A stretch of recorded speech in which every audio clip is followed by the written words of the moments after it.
going hard, going hard, and then we're burning out, I would look at that as something that's ineffective, because this is all about sustainability.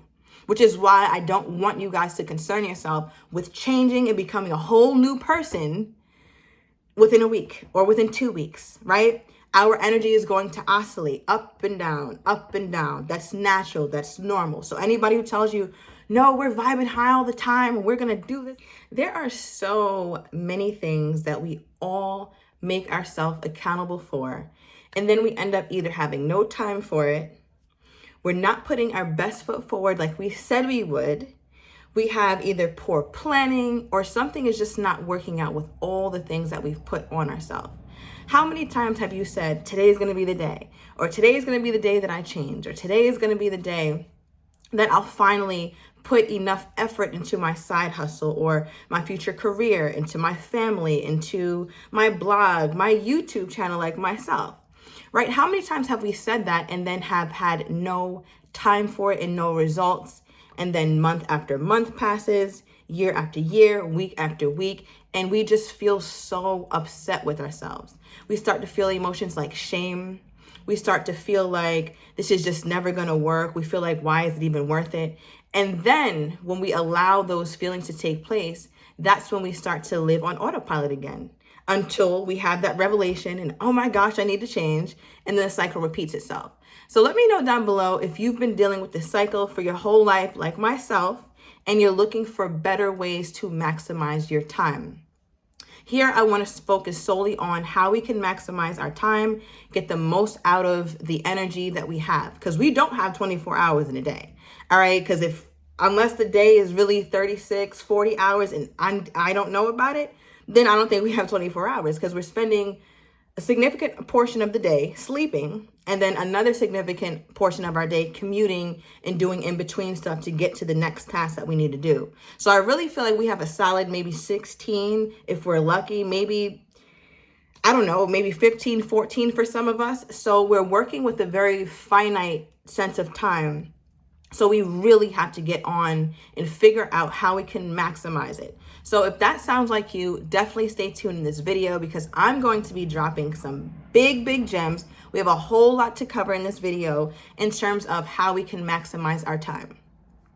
Now, the first thing that many of us aren't doing is assessing our lives properly.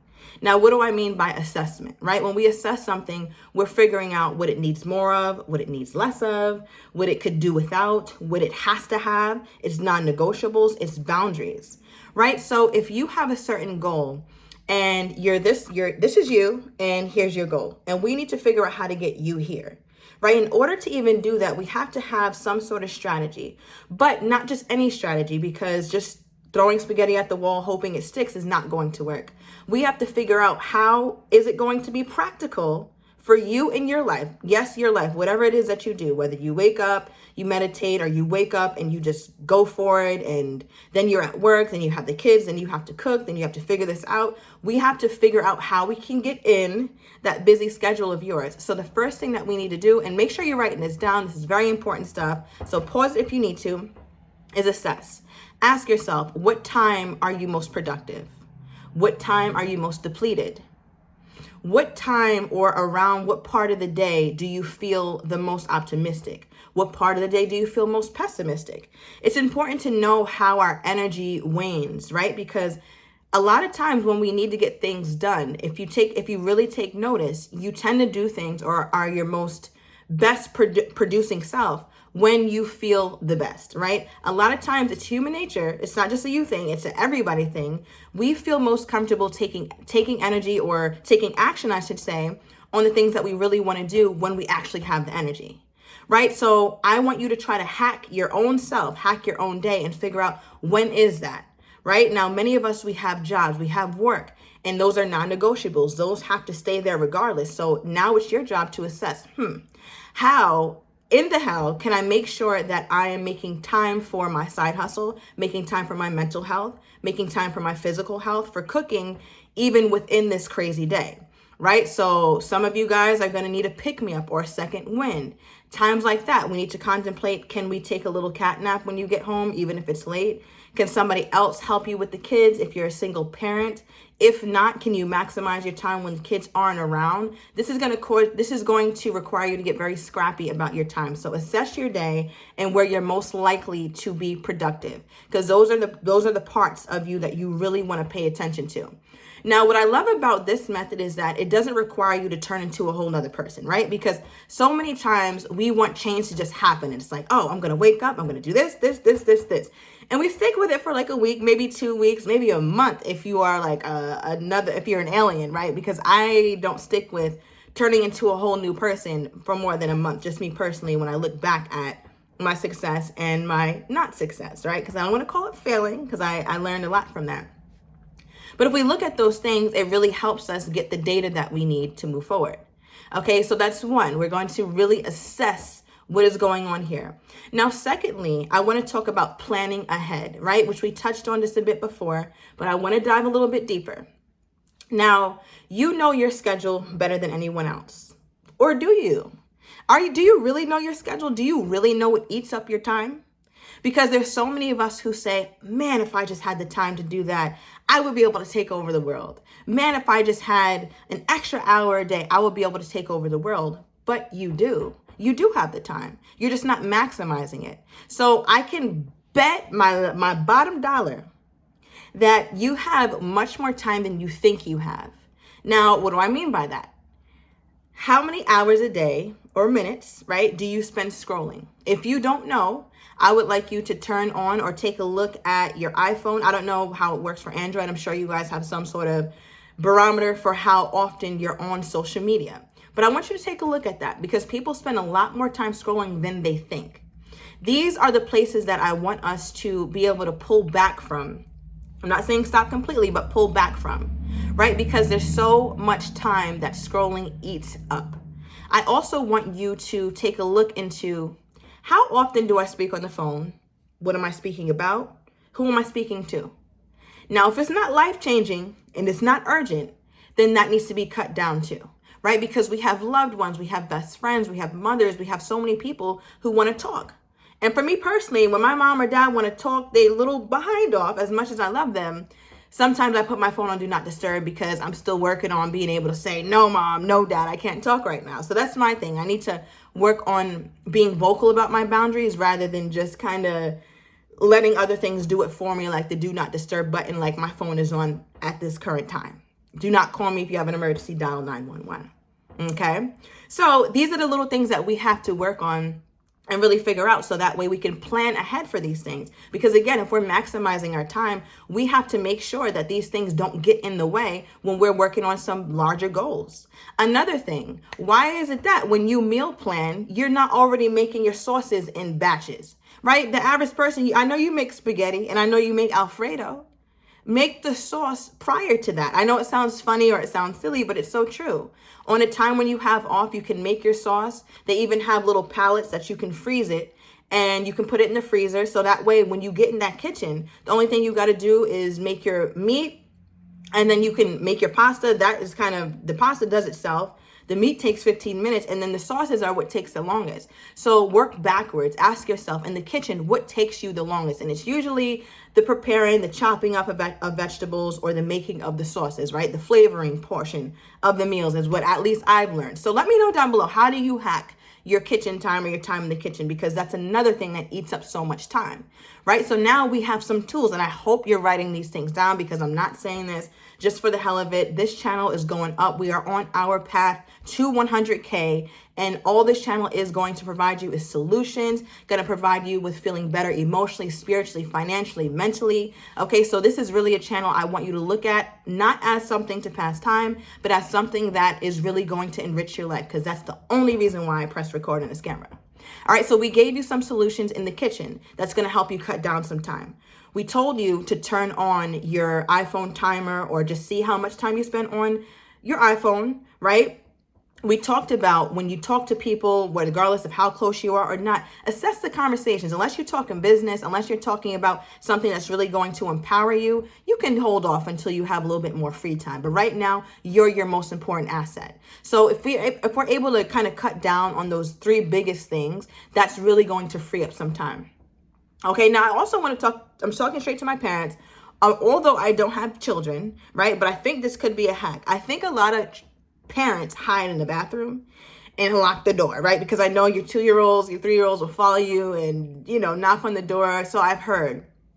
But I want you to use your bathroom time as strategically as well. Your shower time strategically, your commute to work strategically, right? What I mean by that, listen to that podcast, get that education, right? Repeat it to yourself since you can't write. So repeat things that you're learning on the podcast on your way. We're not doing music, or we'll do music half the time. We really have so many nooks and crannies that time hides that we're just not taking advantage of. Okay, so that's how we're going to plan ahead and plan for our days. Now, we're getting into our next point of breaks. All right. So there's so much that goes on in life, and we could be so overstimulated to the point where we're not useful or helpful with anything or anybody. And that's because so many of us aren't allowing ourselves the grace to take a break. The grace to take a break. You cannot do it all. I don't care if you're Superwoman or you're Superman. I know you are very productive when you can be. I know you can produce a whole lot. I know you're very independent, but this is not about that. I'm talking to the people who know that you need a break, who know this, right? So aside from everything that I've said, and I'm going to continue giving you guys more pointers on maximizing your time, but breaks are the most crucial part of this. Now, I know your lives are super busy and you're probably asking like, Alyssa, how the hell can I weave in a break in this crazy life of mine? Now, it's going to take a little bit of effort in the beginning, but just like anything, we build up that muscle of discipline and then it becomes something that doesn't really take as much effort. But as far as breaks, sometimes some of us aren't able to just take a nap, right? That's more of a luxury, and I wish it wasn't, because I think naps could really save the world. I'm a very big proponent of naps. I love naps. I think everybody does, but can't take them. So if you can take your nap, please do. Maybe not over an hour, okay, or an hour and a half max if you're super exhausted, because it does help just reinvigorate you and give you that second wind that you need to be productive for the next half of your day. Now, if you cannot take the nap, one thing I would like to give you guys is the ability to ground yourself, to meditate, to take mindful moments. Even if you can't meditate, have a full-blown meditation session and light your sage and sit there with the lights off and hum. If you can't do that, that's okay. This is when I'm talking to the parents, bathroom breaks, or even 5-minute breaks just with yourself. Just check in with your body. Put the phone down, turn the TV off, turn the lights off, right? Get it very dim for a moment. And what I want you to do is check in with your breathing, check in with your body, right? It's a full body scan. So what we're going to do during this time is start with our focus at the top of our mind, the top of our head, and then we're going to slowly scan down, almost like we had a ray that's just scanning. Okay, my nose, my jaw, is there tension here? Let me release it. My throat, how am I feeling here? Chest, is a little tightness. Breathe into the tightness, go down. Ooh, I have a little pain here. Okay, I noticed that. And what that's going to do, you're going to take that down all the way to your feet. What that's going to do is help you get present, right? Because nothing zaps our energy more than anxiety, worry, and projecting our own fears or what's going to happen when we think about the future. We have to get present. That is the biggest way to conserve our energy, because if all we have to think about and concentrate on is our bodily sensations, what that does is call energy back to us. So although at the end of this, and it could take 2 minutes, 3 minutes, as long as you have, right? But it is a practice I would like you guys to try. And it's not a practice that is law, right? You can do different things. You can kind of tap in with your body in different ways. Take a look at that on Google. There's a plethora of things you can do to get present. But get present. Do what works for you. So the first week, because I'm giving you guys a blueprint and I still have a few more points to hit, but what this video is a blueprint to help you see how you can go further or how you can take some time for yourself. So the first week of doing this is simply an assessment week, a week of assessment. What you're going to be finding out is that you have much more time than you think, that you're a little bit more scattered than you give yourself credit for, right? Because you wouldn't need to ground as much if you were present all the time, because if we're present, then we have much more energy for ourselves and the things that we really care about. Okay, so getting present is so, so important during this week of assessment. And look at some ways that you do get present and what's not working. We're just figuring out what's working and what's not working. How do we know what's not working? Is if we do this very thing and we get no results. If we are going hard, and then we're burning out, I would look at that as something that's ineffective, because this is all about sustainability.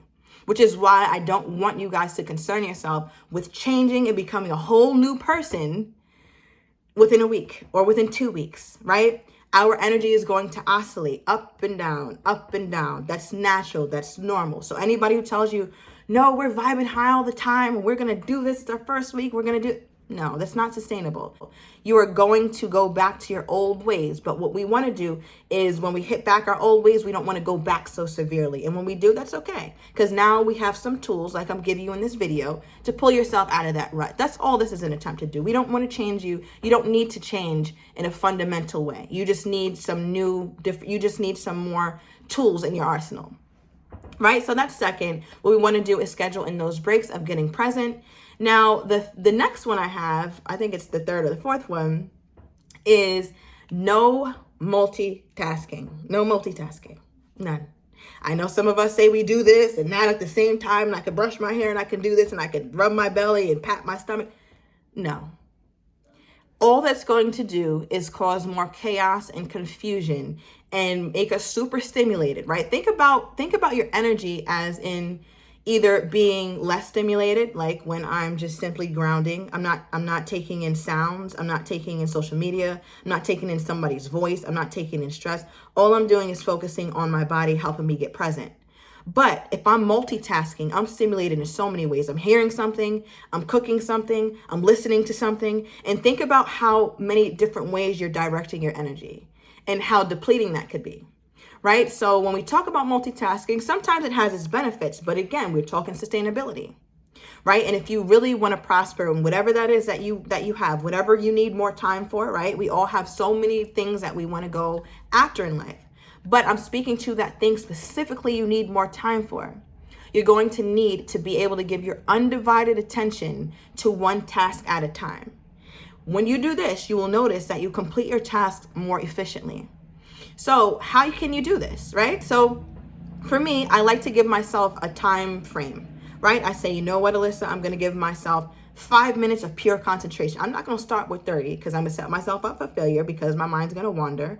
And I want to meet myself where I'm at because that's the most important thing of this whole thing. We have to meet ourselves where we're at, because if I try to act like I'm Alyssa from year 2060 and I'm futuristic and I got a robot heart and I could do whatever and I'm just mega woman, I'm going to fail. And it's just going to send me into that spiral of going back and forth, right? This whole thing is we want to make our downtimes less severe. So how can I do that? I can say, Alyssa, let's give this 5 minutes of your undivided attention. So for example, my YouTube channel, I don't always put the effort that I need to put into it. Why? Because I'm stimulated and I'm giving my energy to so many different things that aren't giving back to me as much. So now I need to concentrate and focus on what matters. Right? So I can tell myself, all right, we're going to talk about topics on your YouTube channel. What topics do you want to talk about? If I sit there and write 30 topics, I'm burnt out. Now I don't have the energy to do the next task that I really need to do. So I'm like, Alyssa, give yourself 5 intense minutes of pure concentration and write down as many topics as you can. And I did this just recently and I was able to come up with 3 topics, not 10, not a zillion, not 1, but 3. And 3 was good because 3 will give me 3 different videos. And I gave myself the grace of saying, Alyssa, you couldn't do 10 minutes, right? Because then you're going to get stressed out. And I also want to give you guys this because I just mentioned stress, and that kind of gets me to my next point, right? Now, if we allow ourselves to do little things, right? Just the little things, 5 minutes here, 5 minutes there, maximizing our time, we're also allowing for stress management. Because once you start to feel pressured, once you start to feel like you have to produce, that's when I want you to back up. Because I've learned that when I have that feeling, when that comes up and it rises up in my body, and it's very subtle. So you have to be keenly aware of your bodily sensations and how your body internalizes certain things. So when I tell myself I'm going to come up with 30 topics today, and trust me, I've done it. I've done it, okay? Not that I've come up with 30 because I set myself up for failure, but I've told myself these kinds of things before, and it didn't happen. But what I felt immediately, I'm sure if I had an x-ray, you would see my blood vessels constrict, right? Meaning that things are getting tight. I'm tense. There's tension. There's stress. I'm sure there'll be a surge of cortisol in my body, the stress hormone, right? And that's what we want to get away from, because all those things zap our energy and it's quite detrimental to the body. So when you start to feel pressured, or you start to feel like you need to be perfect, or you start to feel like it's too much, it is. Please honor that. If you're only able to ground yourself and scan your body for 30 seconds, do it. But add 15 seconds every week, right? Baby steps. Meet yourself where you are. That's why the assessment portion of this whole video is the most important, because that is your foundation of where everything else lies, and everything else will be built upon, is properly assessing where you are. Be real with yourself. If you say you're going to run every day, or have you done that in the past? Have you ran every day? Right? If you did, your back wouldn't be as wide as it is now. All right? Like, let's be honest with ourselves. Are we really eating healthy? If you did, you wouldn't, have whatever ailments or whatever issues that you're facing. And we just have to be real with ourselves. And that brings me to the next point. Right? I want us to have a childlike approach to this. And what do I mean by childlike? I'm not saying childish. I'm not asking you to tap into your petty little self. I'm saying childlike as in, wow, I just learned this about myself. I'm really curious about this. I really can't wait to see this. Children have this wonderment to them and this never-ending or insatiable need for adventure and exploration. And I want us to approach this that way. I feel like adults, we're just so serious about life. Like, it's life or death. Oh my God, this doesn't happen. My life is just going to go up in shambles. Oh my God, everything is going to go terribly. And that just couldn't be further from the truth. Right? So if we're trying to make this a lifestyle, because this is not a week thing, this is not a month thing, this is not a 2-month thing, and then we're done and we go back to, no, this is a sustainability practice. And if we want it to be that way, we do have to get some level of pleasure from it. Now, there's a thing called delayed gratification that adults should understand, but so many of us don't. So the positive effects of this sometimes won't come out until that month 2 or month 3, when you really see and look back like, whoa, I've made so much progress. But until then, and even when you get that point, I still want you guys to approach this as children, as though you're relearning, because essentially you are. It's a relearning, or it's an unlearning and a relearning. We're supposed to have fun with this. We're supposed to enjoy. We're supposed to be curious. We're supposed to be lighthearted and peaceful. How can we embrace peace if all we do is entertain tension, entertain anxiety and depression, and feeling overwhelmed and overstimulated? Think about the last time you felt free and silly and wanted to play, right? Like, I literally have to take out, like, I know I probably maybe come off serious, I don't know, but the real ones who know me know I am just a child in a woman's body. I really am. I'm a big, big child. And I also have a very serious side of me. And those two kind of clash sometimes, because I want to play, but then I'm like, no, listen, we have to get serious. So I want you guys to find whatever balance that is, but I really invite you guys to embrace the childishness in you, or the childlikeness in you. That is the best way to approach anything. Okay, so that is my next point. And now the next thing I want to talk about, or the last thing, is limiting your distractions. Now, I know I talked a little bit about that earlier, about being overstimulated, unnecessary calls, unnecessary things that we have going on, right? But when we think about a distraction, what it does is take away our attention from the things that need it most, right? So during your assessment week, during your assessment period, part of your homework is to say, what are my distractions? Right? What are my distractions? What takes me away from doing the things that matter to me the most? And then you got to figure out, all right, what matters to me the most? Now, think about your life 5 years from now and how you want it to look. Me, I'm going to be on somebody's yacht. Matter of fact, I'm going to be on my own yacht. Okay? Now, my yacht is just a metaphor for just, I made it in life, right? So what is yours? What does it look like for you in 5 years?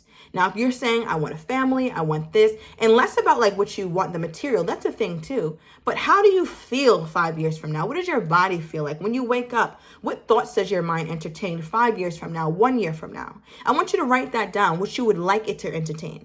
Then I want you to assess where you are, right? Because this whole video is around meeting yourself where you are, so that we can slowly come up and hit that target of ourselves, our 2.0 self, our 3.0 self.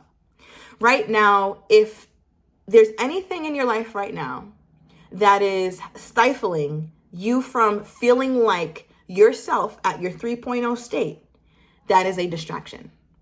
If it doesn't enrich your mind, your body, your soul, your finances, that is a distraction. So the easiest ones that we can think about is TV, subscriptions, scrolling on social media, acting like we're about to save posts and never go back to it again.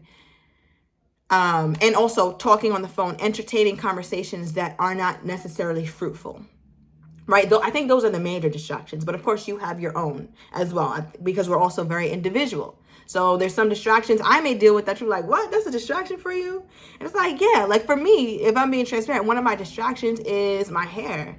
I don't know what it is. Sometimes when I feel stressed and I feel like there's so much, I'm like, oh, I'm just going to spend the day doing my hair. I'm going to detangle. I'm going to wash it. I want to do this style. I want to try this. Oh, I think I need a trim. Now I need a 3-way mirror that I need to go to the store and get. So now I just spent my whole day doing my hair, which is, I don't know if I'm going to say it's okay or what.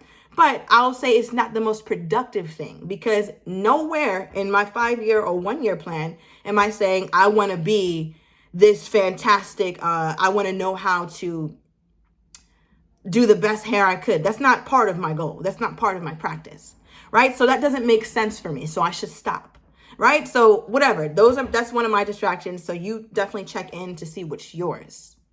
Right, so in this video, again, please go back if you need to. There's a lot of gems that are dropped. Let me know down below which one you think you need to work on most and which one that you're going to get started with, because I gave you so many different ways that you can maximize your time so that you can really, really be able to crush those goals. We still got some time in 2024 left to really do a transformation, but it's not going to happen by overextending what we think we're able to do today. If it's only 1 minute, let it be the 1 minute. If it's only 30 seconds, let it be the 30 seconds. Baby steps is all this channel is about. All right, so we're starting off with assessing, and we're going to do that for our first week. Then we're going to put some things into practice. All right, so I will be checking in on you guys. I've got a ton of wonderful things planned for this channel. I'm so excited. I'm going to keep my plans to myself because I'm still working on some of them, and I'm just so excited for where this channel is headed. But I need you guys to get there. So if this video has been of any type of help for you, please subscribe, post on your social media, send to friends, share, like. Please comment, because that really helps YouTube understand, like, listen, this channel is next up. All right, so definitely comment, and I will be so excited to talk to you guys. Thank you so much for watching, and I will talk to you soon.